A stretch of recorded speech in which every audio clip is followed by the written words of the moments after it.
દાદા, મહાભારતનું જે યુદ્ધ થયું, મહાભારતના યુદ્ધ પહેલાં શું શું થયું, મહાભારતનું 18 દિવસનું યુદ્ધ થયું, આ બધી કથાઓ બધાએ સાંભળી છે, બરાબર. પણ મારે આફ્ટર મહાભારત થોડીક વાત કરવી છે કે મહાભારતના વર્ષો પછી પાંડવો જે હસ્તિનાપુર રાજ કરતા હતા અને પછી એક સમયે આ બધું જ છોડીને ચાલ્યા જાય છે, બરાબર. એ આખો પ્રસંગ શું હતો? પાંડવો ક્યાં ગયા અને એ આખો પ્રસંગ શું હતો? પાંડવોની જીત થયા પછી દાદા ભીષ્મ પોતાના કાળને બોલાવી લે છે ભગવાન કૃષ્ણના કહેવાથી. દાદા ભીષ્મનું સ્વધામગમન થયું, ભગવાનના ધામ તરફ ગયા. પછી પરમાત્મા પોતે જ્યારે સ્વધામગમનની લીલા કરે છે અને એ સ્વધામગમનની લીલામાં અર્જુને જ્યારે સમાચાર આપ્યા હસ્તિનાપુર આવીને કે ભગવાન નથી રહ્યા, પછી થોડો સમય યુધિષ્ઠિર મહારાજે રાજ્ય કર્યું. કારણ કે જે રાજ્યને કરવું જ નહોતું એ રાજ્ય કરવા માટે સ્વયં દાદા ભીષ્મએ એને પ્રેરણા કરી. એ જે એમને કુરુક્ષેત્રના મેદાનમાં જ્ઞાન જે જ્ઞાન આપ્યું હતું. ભગવાન કૃષ્ણએ કહ્યું કે તારે જ્ઞાન લેવું હોય તો હજી સમય છે, દાદા પાસે જતો રહે. કેટલા મોટા પ્રસંગો આપણને આમ આમ આહલાદિત કરી જાય કે કૃષ્ણ જે બધી જ નીતિઓને જાણે છે, બધો ધર્મ જાણે છે, બધું યુદ્ધ જાણે છે, બધી વાતો જાણે છે, છતાં પણ એમણે પોતાના ભક્તને મોટો બનાવવા માટે થઈ અને એમ કહ્યું કે તારે જો ધર્મનો અને આ રાજ્યનો ધર્મ તારે સમજવો હોય, સ્ત્રી ધર્મ તારે સમજવો હોય તો એક કામ કર, તું દાદા ભીષ્મ પાસે જા. નહીં તો કૃષ્ણ પોતે કહી શકતા હતા, છતાં પણ એને દાદા ભીષ્મ પાસે મોકલ્યા.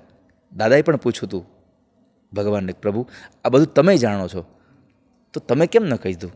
અને ત્યારે પરમાત્મા કૃષ્ણ બોલ્યા હતા કે દાદા, મારે આ સંસારમાં તમે ગયા પછી પણ તમને રાખવા છે, એટલા માટે તમને મોટા કરવા છે, મારો ભક્ત મોટો થાય, મને ગમે છે. તો જ્યારે યુદ્ધ સમાપન થયું પછી દાદા ભીષ્મ સ્વધામગમનની થઈ લીલા, પરમાત્મા સ્વધામગમન થયા અને પછી પરીક્ષિત રાજાનો જે જન્મ થયો અને પરીક્ષિત રાજાને મોટા થયા, એમને ત્યાં સંતાનો થયા અને પછી એ મૃગયારણ્યમાં ગયા. પણ પરીક્ષિતને રાજગાદી સોંપી દઈને પછી પાંડવો હેમાળાના માર્ગે જતા રહ્યા હાડ ગાળવા માટે.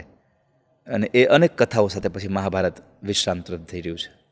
દાદા, એવું બી બધે વાતચીતમાં બધે આવે છે કે રાજા પરીક્ષિત છે એ રાજા બન્યા ત્યારથી જ કળિયુગનો આરંભ થયો. તો એવું કેમ કહેવાય છે? કળિયુગ તો હતો જ ત્યારે આવી ગયો હતો. રાજા પરીક્ષિત રાજા બન્યા પછી કળિયુગ આવ્યો એવું નથી. કળિયુગ તો આવી જ ગયો હતો. એની મિલન એની સાથે થયું પછી આપણને બધાને એ વાત વાકેફ થઈ કે હવે કળિયુગનો વારો. કળિયુગે કહ્યું કે મારો વારો છે, હું આવું છું. એ શિકાર કરવા ગયા અને એનું કળિયુગ સાથે મિલન થયું. રાજા પરીક્ષિતનું કળિયુગ સાથે મિલન થયું. હા, ઓકે. કળિયુગ ત્યાં આગળ ધર્મને, ગાય અને બળદને મારતો હતો અને ત્યારે મારા રાજ્યમાં કોઈ મને પૂછ્યા વગર કોઈને દંડ દે તો હું એને દંડ દેવા માટે તૈયાર થઈ જાઉં. એટલે જ્યારે પરીક્ષિત એને દંડ દેવા માટે જાય છે ત્યારે કળિયુગના શરણે આવીને કીધું કે હવે મારો સમય આવી ગયો છે, હવે મને રહેવા માટે સ્થાન આપી દો.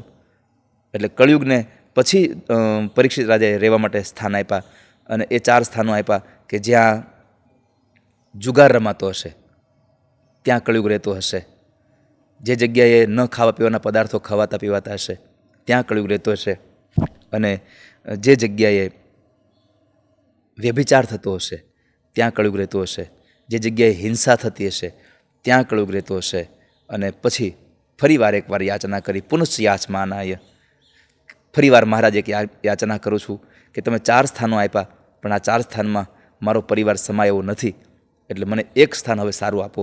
અને પછી પરીક્ષિત મહારાજે અનિતિના સોનાની અંદર તારો વાસ થાય એવું એને રહેવા માટે સ્થાન આપ્યું. અને પછી કળિયુગ અનિતિના ધનની અંદર પણ રહેવા લાગ્યો છે. એટલે કળિયુગ અને પરીક્ષિત ખાલી મિલન થયું એ કથા શરૂ થાય છે એટલે આપણને એવું લાગે છે કે થયું. બાકી તો ભગવાન ગયા પછી જ કળિયુગ, પરમાત્માના ગયા પછી થોડા જ વર્ષોમાં કળિયુગનો પ્રારંભ થવા લાગ્યો હતો. દાદા, જ્યારે આપણે મહાભારતની વાત કરીએ છીએ આપણને ખબર છે કે પાંડવો વિજયી બન્યા, બરાબર.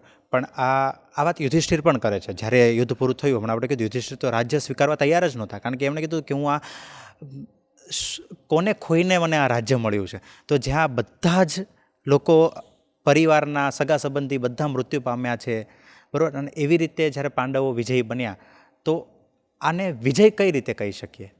આ તો વિજય હતો જ નહીં. આમ જોવા જોઈએ તો વિજય જ હતો.